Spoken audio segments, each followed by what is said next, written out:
It is it's entirely possible to go through an entire modern day without touching a single thing that hasn't been completely engineered. Oh, absolutely. I mean, think about it for a second. You wake up, you touch a perfectly flat glass screen on your phone. Right. Then you walk into a kitchen, you grab a perfectly cylindrical ceramic coffee mug. You sit at a desk built with precise 90-degree angles in a room with mathematically flawless corners. It's all just so meticulously polished. Exactly. Everything around us is so structured. But despite all this perfect, frictionless engineering, or, maybe because of it, we constantly feel disconnected. Yeah, we're just running on empty. Totally overwhelmed by the invisible noise of modern life. It really is the great paradox of our time, I think. We spent the last few centuries basically building an environment of absolute control. Paving the roads, smoothing the edges. Right, air conditioning the spaces. Yeah. And the result, it's just this chronic underlying chaos in our nervous systems. We are starved for something wild. We really are. We're starved for something authentic. And that craving for the wild is exactly why our mission today is to explore the completely unengineered world of rough, natural minerals. It's such a fascinating topic. It is. We are pulling from an incredible text today called Metaphysical Properties and Practical Uses of Rough Stones, along with some really grounded insights from the Vendor Crystals by Rob. They have some great practical applications. Yeah, they do. And we're going to understand why bringing an uncut, untamed piece of the earth into your home might be the ultimate shortcut to balance. Or what the source text calls homeostatic harmony. Right, which is really just a fancy way of saying your internal battery is completely balanced. You're neither overcharged with anxiety nor, totally drained by exhaustion. Which I think we could all use a little more of. Definitely. Okay, let's unpack this. Before we talk about what these stones actually do to our minds and our living rooms, let's look at what these things physically are. Because we aren't just talking about shiny pebbles from a museum gift shop. Not at all. No, let's start with the physical anatomy. Because the physical structure really dictates everything else. Right. Rough stones, or raw crystals, they are natural minerals that have been extracted from the earth, but they haven't undergone a single ounce of human intervention. Like zero cutting to make them symmetrical. Exactly. No tumbling in a machine for weeks, no artificial dyes, no heat treatments. They are exactly as they were birthed from the geological forces of the planet over millions of years. And depending on how they formed, their physical presence can look radically different, right? Oh, absolutely. For instance, you might find some in alluvial deposits. Wait, what does that mean? Like rivers? Yeah, stones that were caught in natural waterways. They were carried and naturally smoothed over tens of thousands of years by the water. So they have a softer look, but it's natural. Right, earned through natural erosion, not some factory tumbler.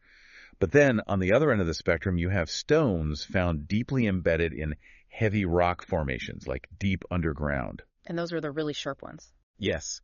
When those are extracted, they have these incredibly sharp, jagged, highly complex crystalline structures. It's so interesting to think about how human beings have historically reacted to those jagged edges. We usually want to fix them. Exactly. The source material points out that for lapidary artists, the gem cutters who have basically dominated the mineral trade for centuries, a raw stone is essentially a problem to be solved. Like a puzzle. Yeah, a puzzle. They study the internal structures, they map out the natural cracks, the inclusions, and their entire goal is to figure out how to cut that stone down. To maximize the monetary value and minimize waste. Right. The ultimate goal has always been turning this chaotic piece of the earth into the highly polished, mathematically perfect jewelry we are all used to seeing in a lit display case. Which really speaks to that human instinct we talked about at the beginning. The need for control. Exactly. Yeah. The instinct to take this wild, unpredictable thing and refine it, to tame it, own it, and make it fit into our polished world. But the text highlights that there's a massive cultural shift happening right now. People are increasingly valuing these stones exactly as they are. Flaws, jagged edges, and all. And that brings us to the energetic difference, right? Between a polished gem and a rough stone. Yeah, because when a stone is cut and polished, its energetic output fundamentally changes. How so? Well, polished stones emit a very smoothed out, uniform radiation. It's gentle, it's consistent, and it's very directed. Okay. But rough stones, because they retain their original crystalline structures and all those natural, irregular, unpredictable faces, they broadcast energy in a much more complex, multi-layered fashion. It creates this intense pulsing effect rather than a steady hum. Exactly. I love that. So it sounds like a polished gem is like a tightly produced, auto-tuned pop song. Oh, that's a great way to put it. It's engineered to be catchy, smooth, and easy to listen to in the background, whereas a rough stone is like a live acoustic jam session in a garage. Yes. It's wilder, a little messy, maybe the guitar is slightly distorted, but it is deeply authentic and incredibly potent. What's fascinating here is that your analogy perfectly captures the dynamic. Right. If you were to picture the energy of these stones, don't picture a pristine, brightly lit jewelry store. No. Picture a 19th century miner's study, just covered in dust, geological maps, and heavy iron tools. There is a real weight to them. Because they haven't been altered by machines. Right. They carry a highly stable and organic frequency. They literally bridge the gap between the wild, natural world and our highly structured modern lives. So they act as grounding, energetic anchors. Exactly. When you bring that unaltered piece of the Earth, which, remember, has been vibrating at its own slow geological rhythm for 200 million years. Right into your perfectly right-angled, Wi-Fi heavy living room. Yes.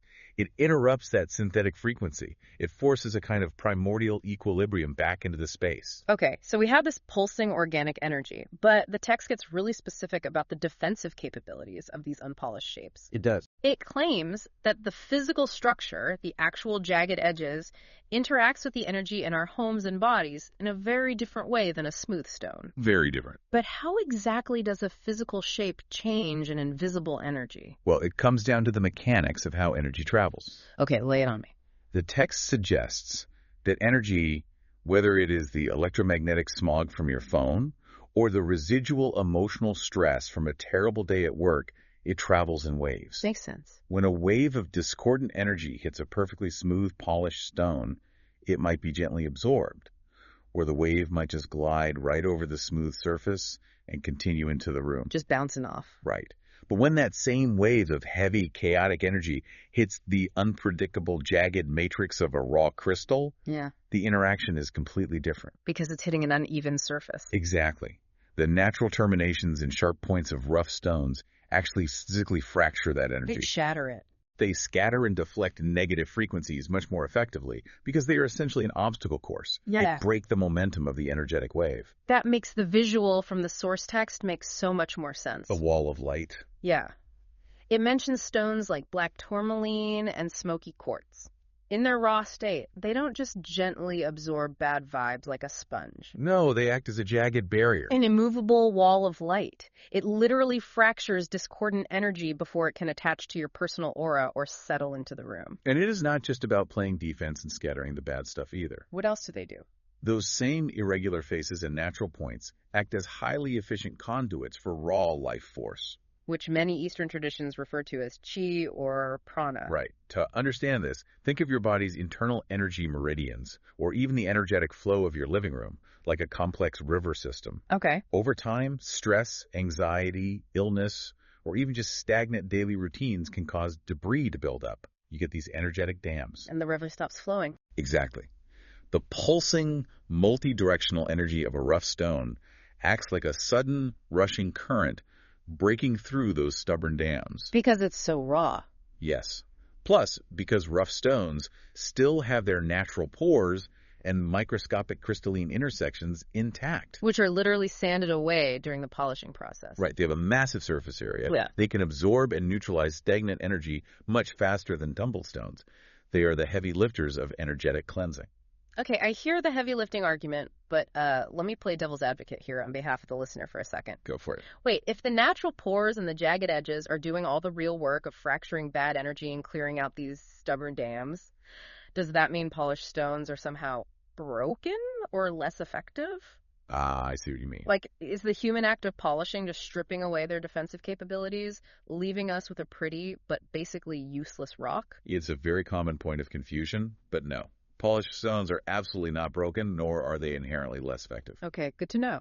It is entirely a matter of the directness of the vibration and what you are trying to achieve in that specific moment. Like the pop song analogy. Exactly. The auto-tuned pop song isn't broken. It is just designed for a different experience. Right.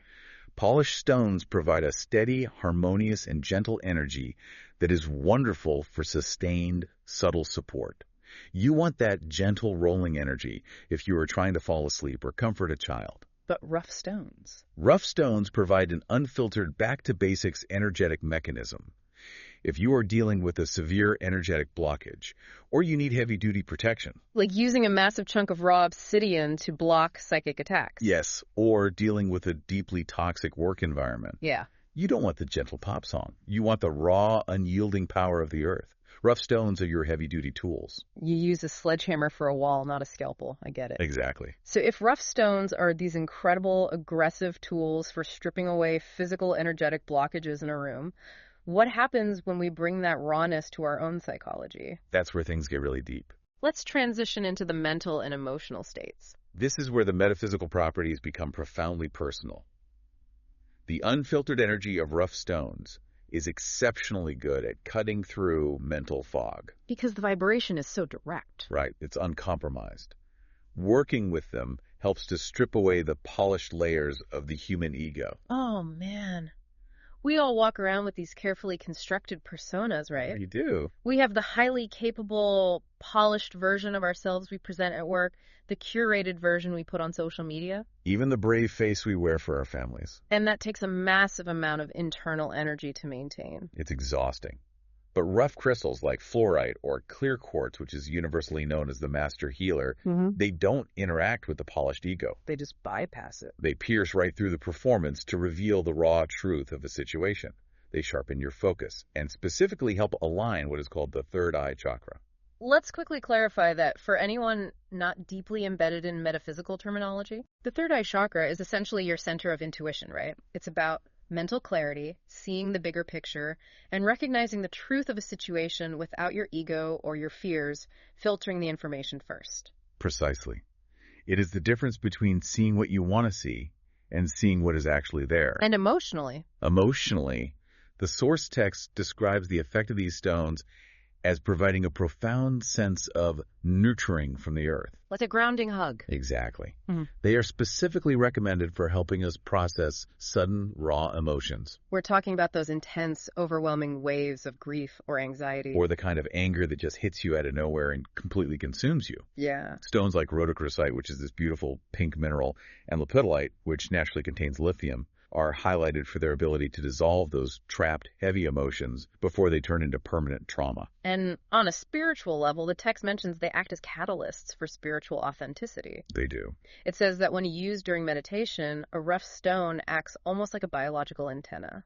It pulls in high-frequency light and grounds it directly into your physical vessel. It strips away all the spiritual pretentiousness, too, like the feeling that you have to meditate perfectly or achieve some forced enlightenment. It connects you directly to your soul's raw, unedited blueprint. Exactly. It removes the performance aspect of spirituality and forces you to just be. Just be raw.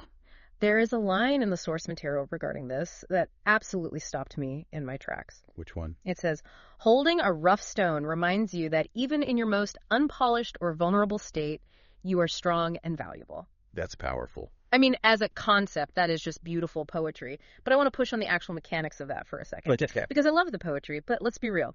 How does the physical act of just sitting there on your couch, holding a piece of lepidolite during a panic attack, actually translate to shedding our ego and processing overwhelming emotion? Like, how does a rock actually do that? Yeah, does holding a rock really do that? If we connect this to the bigger picture, it is a very fair question. And to answer it, we have to look at the neurobiology of tactile sensory grounding. Oh, so there's science behind it. Absolutely. It makes perfect scientific sense. What we are talking about here is the physical mechanism of interrupting a psychological loop. Right. When you are caught in an overwhelming emotional state, or your fight or flight response is triggered by a panic attack, your brain is just spinning out. Your amygdala is firing rapidly. You're agonizing over the past or catastrophizing about the future. And most importantly, when this happens, you become entirely disconnected from your physical body. You are living purely in the abstract terror of your mind. Exactly. Your breathing gets shallow, you lose track of time, you feel completely untethered. Right. And you cannot think your way out of a physiological response like that. You have to physically interrupt it. Yes. The tactile, earthy nature of a raw stone provides immediate, undeniable sensory feedback. Because it's heavy and rough. When you grip a rough stone, you are holding something unyielding. It's heavy, it is usually cold to the touch, it has sharp ridges and unpredictable textures. And that floods your nervous system with new data. Undeniable data. It literally pulls your consciousness out of your swirling emotional turmoil and anchors it firmly into physical presence. Because your brain has to process the feeling of the rock in your hand. Exactly. Furthermore, you are holding a piece of the planet that has survived millions of years of crushing pressure and volcanic heat without being destroyed. Wow. On a deeply subconscious level, holding something that permanent and unyielding communicates profound resilience to your nervous system. It's essentially a physical anchor that forces your brain to realize you are here, you are solid, and you are okay. That's exactly it. That is incredible. So we have this unyielding ancient anchor that can literally interrupt our anxiety loops. Yes. But how do we actually live with that? Because it's one thing to understand the theory, and it's another to figure out how to incorporate these wild, unpolished stones into a modern, right-angled house. It takes some intention. I want to transition into the highly practical, everyday applications the source text provides. Oh, the practical applications are incredibly versatile, precisely because these stones are so robust. Let's start with basic home decor. Sure. The text suggests taking large, raw specimens, maybe a substantial, heavy piece of raw rose quartz, or a geode of amethyst, and placing them in the extreme corners of a room. Why the corners? Because of that pulsing, multi-directional energy we discussed earlier, placing them in the corners creates a continuous, intercepting, protective net of energy across the entire space. As the energy waves fracture off the jagged edges, they intersect with the energy from the stone in the opposite corner. Exactly. It stabilizes the room's frequency, making the space feel incredibly safe and grounded, even if the world outside is totally chaotic. And for personal practice, like the meditation we touched on, the text recommends using them as literal meditation anchors. Right, holding one in each hand. By doing this, you keep your physical body firmly grounded to the magnetic pull of the earth. Which, ironically, allows your mind to safely explore much higher states of consciousness. It keeps you from floating away, so to speak. Exactly. Then there is the concept of crystal grids and charging. Oh, this is cool. Rough stones are traditionally used as the ultimate anchor, or the centerpiece, of an energy grid. Large quartz clusters, or big, heavy slabs of raw selenite, act as natural energy batteries. So you literally set your smaller, tumbled stones on top of them at the end of the day to cleanse and recharge their energy. Which perfectly illustrates the hierarchical power of the raw stone. Right. Think of a massive slab of selenite. Because of its sheer, unadulterated mass and untouched crystalline structure, it holds a massive, stable charge. And your polished stones have spent all day interacting with your stress at work. Their frequency gets depleted or scrambled. Setting them on the raw selenite battery allows them to sink back to a pure baseline. The wild stone powers the polished tools. Exactly. But perhaps the most fascinating practical application mentioned in the text, and one that completely bridges the metaphysical with the physical, involves botany. Yes. Here's where it gets really interesting. This part of the text absolutely blew my mind. It's so unique. The source talks about gardening. It literally suggests burying rough stones directly into the soil of your potted indoor plants, or even out in your outdoor garden beds, to encourage a vigorous growth cycle. Burying crystals in your houseplants to help them grow. It's such a wild crossover between metaphysical energy and actual botany. I have to know, why does the physical soil and the biological root system of a plant respond to a rock? Well, it is a brilliant example of returning to the natural order. Okay, how so? Think about it. A plant and a raw stone both carry the exact same primal energy of the earth. They evolved together over millions of years. That makes sense. In nature, in the wild, plant roots don't grow in isolated, sterile potting soil. Right, they grow around rocks. They grow around and through heavy rock formations. They extract trace minerals from the stone, and the physical weight of the rock provides energetic and structural stability to the root system. But when you bring a houseplant indoor and put it in a plastic pot, you are isolating it. Wow. When you bury a raw, untreated stone in that soil, you are essentially reuniting two pieces of the Earth's ecosystem that have been forcibly separated in a modern house. You are reintroducing that stable geological frequency to the plant's root system. And the plant remembers that frequency. It thrives on it. It is like giving the plant a piece of its original home back. Exactly. And the beauty of this entire practice, whether it is for your plants or your own emotional well-being, is that knowledge is only truly valuable when it is actually applied. You don't have to be a mystic or a geologist to benefit from this. No. The vendor we mentioned earlier, Crystals by Rob, provides a really grounded, accessible perspective on this exact point. They do. The insight from Crystals by Rob is that you shouldn't overthink it. Keep it simple. You should intuitively choose raw stones based on your specific daily needs. Like, if your home has been full of conflict and you need harmony and compassion in your relationships, you bring in a massive chunk of raw rose quartz and put it on the dining table. Right. Or if you are lacking motivation, or you need a profound boost in confidence and positivity to get a project done, you place a raw, unheated citrine cluster right on your desk. They specifically recommend incorporating rough stones into your life when you need a powerful reset. A reset. That is the perfect word for it. It is about intentionally disrupting the artificial and reestablishing the authentic. Absolutely. Whether you are using them for deep emotional healing, seeking mental clarity to cut through the ego, or, honestly just trying to keep your indoor ferns alive. Hey, whatever works. Raw stones demand that you engage with the unfiltered reality of nature. They do. They force you to acknowledge that not everything needs to be perfectly smooth to be incredibly valuable. It really completely reframes how you look at a simple piece of rock. It really does. To summarize everything we've unpacked today, rough stones are far more than just unfinished jewelry waiting for a lapidary artist to fix them. They aren't broken. No, they are wild, untamed conduits for raw life force.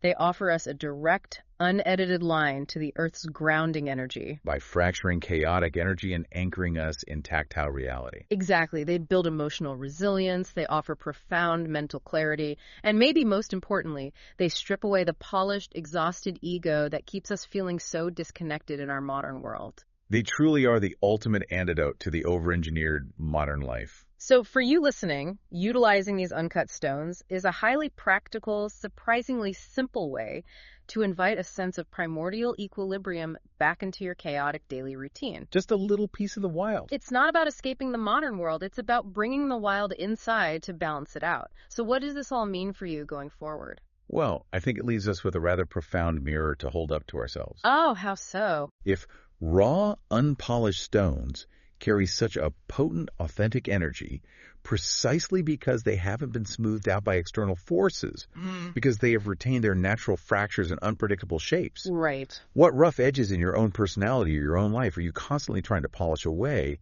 that might actually be the source of your greatest unyielding strength?